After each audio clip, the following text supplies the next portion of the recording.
विलासनगर गांव में सुंदर नाम का एक किसान रहता था। सुंदर के पास बहुत से खेत खलियान थे। हर साल सुंदर के खेतों में अच्छी फसल होती, इसीलिए उसके पास धन की कोई कमी नहीं थी। सुंदर के परिवार में उसकी पत्नी और उसका इकलौता बेटा नंदू था। छोटा परिवार होने के कारण उनका खर्चा भी बहुत कम था।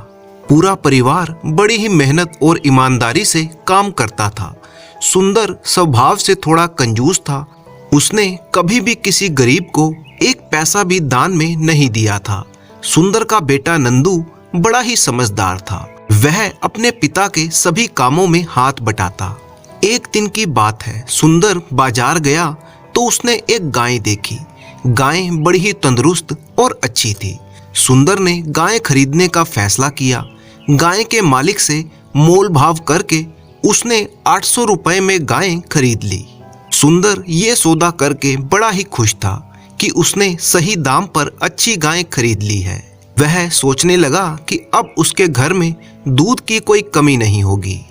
बाद में उसने 10 रुपए में एक मुर्गी भी खरीद ली और घर वापस आ गया। सुंदर की पत्नी गाय और मुर्गी को देखकर बड़ी ही खुश हुई, क्योंकि गाय अब रोज उसे दूध देगी और मुर्गी रोज अंडे देगी। सुंदर कभी कभी अपने गांव के ही मंदिर में जाया करता था। आज भी वह सुबह सुबह मंदिर में गया। मंदिर में उसकी मुलाकात पंडित जी से हो गई। सुंदर ने पंडित जी को अपनी नई खरीदी हुई गाय और मुर्गी के बारे में बताया। पंडित जी ने खुशी जाहिर करते हुए कहा, सुंदर, भगवान की कृपा से तुम्हारे घर में बहुत ही बरकत है। किसी चीज की कोई कमी नहीं है। परंतु जहां तक मैं जानता हूं, तुमने आज तक एक पैसा भी दान नहीं किया। शास्त्रों में लिखा है कि मनुष्य को अपनी कमाई में से कुछ दान अवश्य करना चाहिए।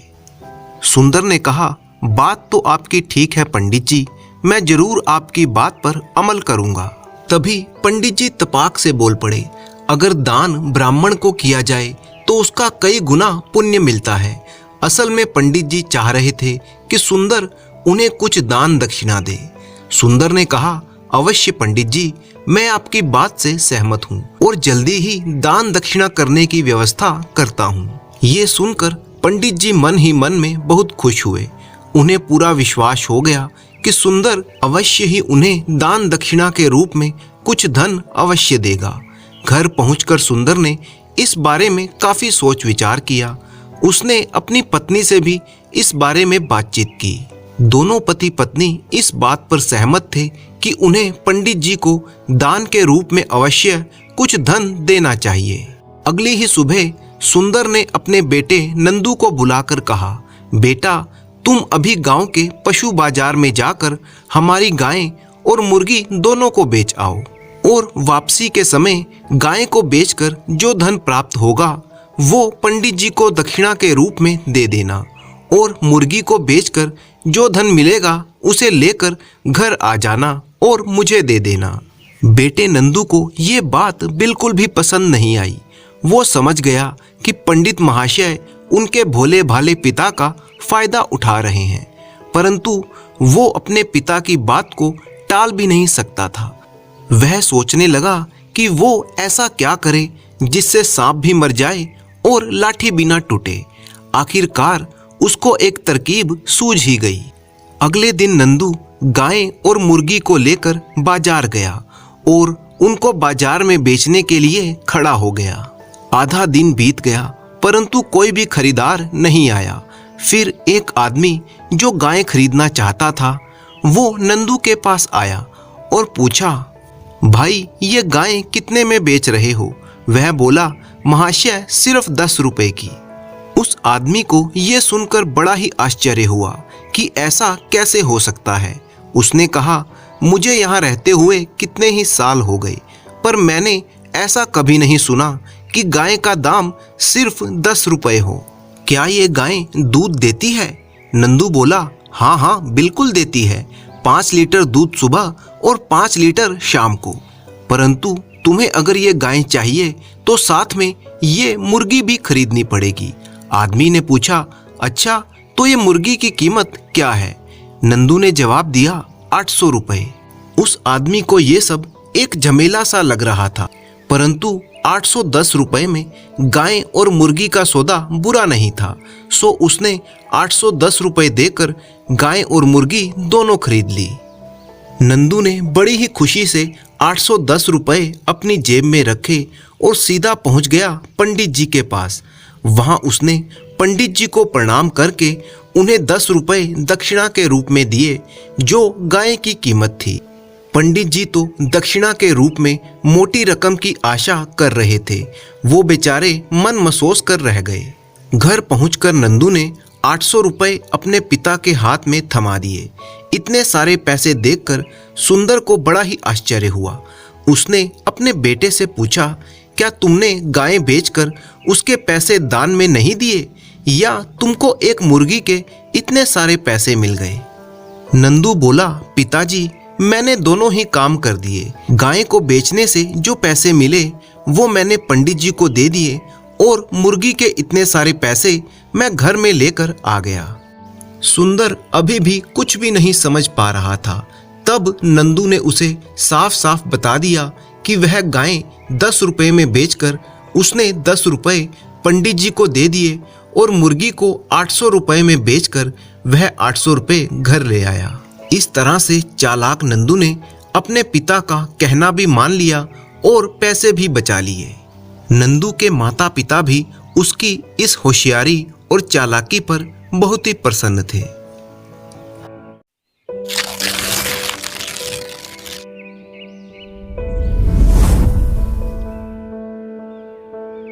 बहुत समय पहले की बात है। किसी गांव में लीला नाम की एक लड़की रहती थी।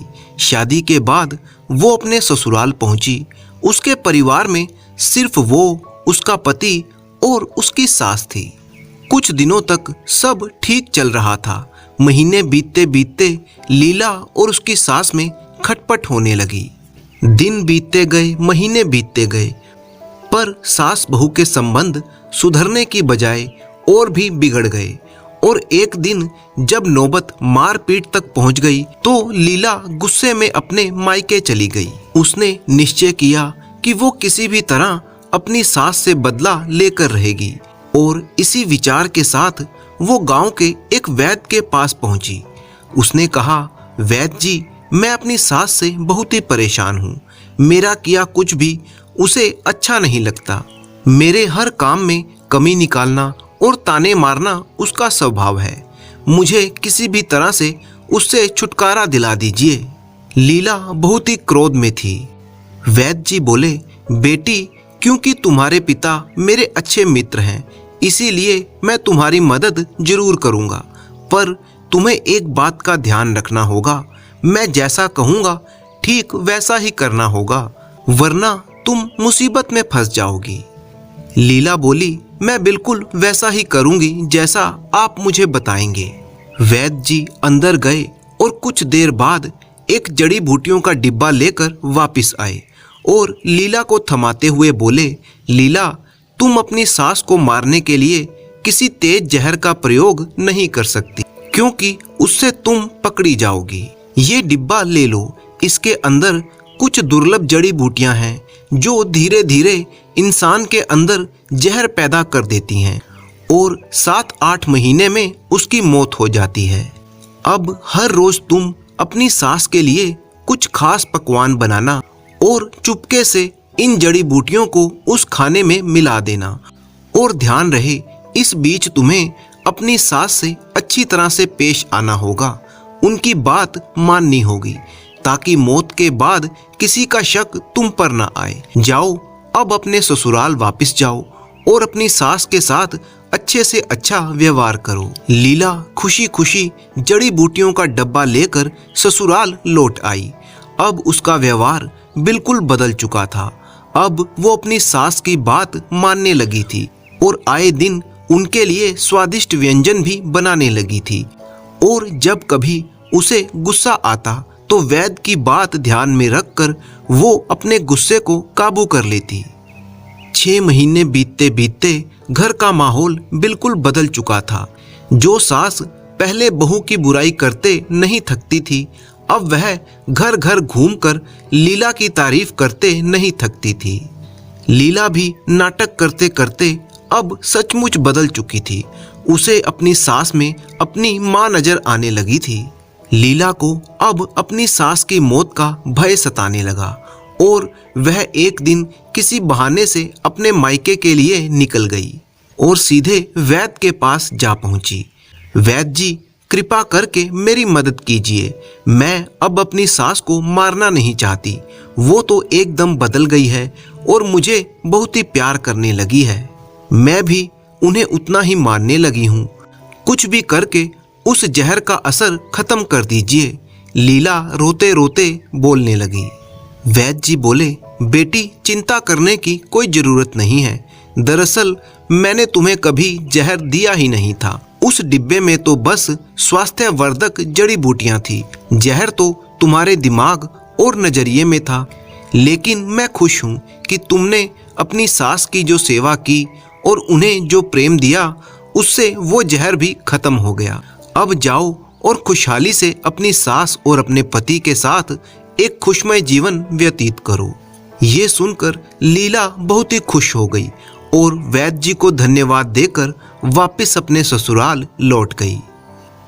उस दिन के बाद से लीला हमेशा के लिए अपनी सास के साथ बहुत ही प्यार करने लगी और उसकी सास भी अपनी बहू के साथ बेटी जैसा व्यवहार करती थी। ये पूरा परिवार एक खुशहाल परिवार के समान जीवन बिताने लगा।